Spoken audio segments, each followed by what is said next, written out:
the anamorphic lens with autofocus, everybody. And I've been using this for about a month now, and I gotta say, I really like the look of this lens. But if you're a video shooter and you want that anamorphic look without breaking the bank, this lens should be on your radar. It's the little brother to the Sirui 40mm T1.8, and I've been testing it on both the Sony E-mount and the Nikon Z8. Before we jump in, quick reminder, if this video helps you out, hit that like button and subscribe to my channel, please. I do honest gear reviews, no fluff, no hype. I'm just sharing my experiences on this lens, just what works and what doesn't, and whether it's worth your time or not. So now that I got that all out of the way, let's get into it. So right off the gate, this thing feels solid. It's full metal housing. It doesn't feel cheap or plasticky at all, which is what I was expecting from Sirui at this point. It weighs around 480 grams, which is pretty light for an anamorphic lens with autofocus. You're not going to break your wrist using this handheld, and it balances quite well on smaller bodies like the Sony ZV-E1. The aperture ring is declickable, which is great for video work. It's got good resistance too, so you're not accidentally knocking it while filming. The focusing ring is smooth, and you got that classic cinema gear style if you want to rig this thing up with a motor. There is a USB-C port at the bottom for firmware updates. This lens is a 77mm front filter thread, so if you need to put your ND filters on there. It also comes in two colors. You get the blue flares or the neutral flare versions, depending on how you want your footage to look. I went with the blue flare version because it just looks cool. It just looks like I'm in a J.J. Abrams movie. Okay, let's talk autofocus. Now, this is one of the first real autofocusing anamorphic lenses out there. And to be honest, when I was testing it, it was pretty good. I tested it on my Nikon Z8, and it kept up in most cases. Phase tracking works with a little bit of lag. Again, it's not like native glass, so it's not gonna latch onto you really quick. So don't expect lightning speed. But for talking heads and like really slow walk and talk or solo shooting, it's fine. However, if you're planning to use this in like a fast-paced like documentary work, or you just have like a lot of erratic movements, I would be weary in that case. You should just manually pull focus. Now let's talk about image quality. Now this is where things get interesting. You get the subtle 1.33 times squeeze, which gives you that nice horizontal stretch and that oval bokeh without the crazy warping of more aggressive anamorphics out there.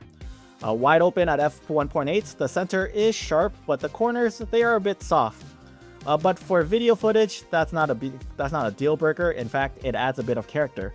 Now stop down to around f4 and sharpness across the frames improves. So, like I said earlier, you get to choose from the blue flares or the neutral flares. Sirui did provide me with the blue flares, and when the light hits the front element, you can see them and they look really good. And I feel this lens, this iteration from the many anamorphic lenses they produced in the past, I feel that this one is more subdued than the past anamorphic lenses that I tried from Sirui, which I do like. The colors render nicely, the footage looks clean for the most part.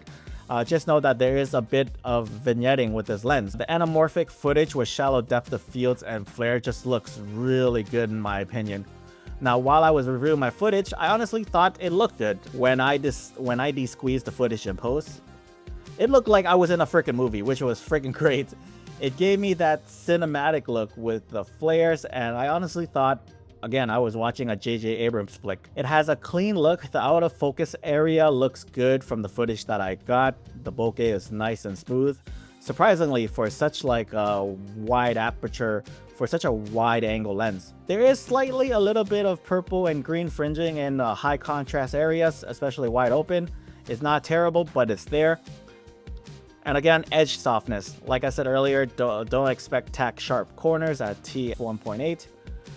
Focus breathing is visible, but it's not a big deal because in real life situations, you are not going to rack focus from a minimum focus distance all the way to infinity, and that's where it's the most apparent. But somewhere in between, it's fine. And like I said earlier, autofocusing isn't perfect. It's good, but it's not like something that you get from native glass. So manage your expectation. It does take a while for it to get going. Just like this video footage of me walking up and down on the up and down the scene.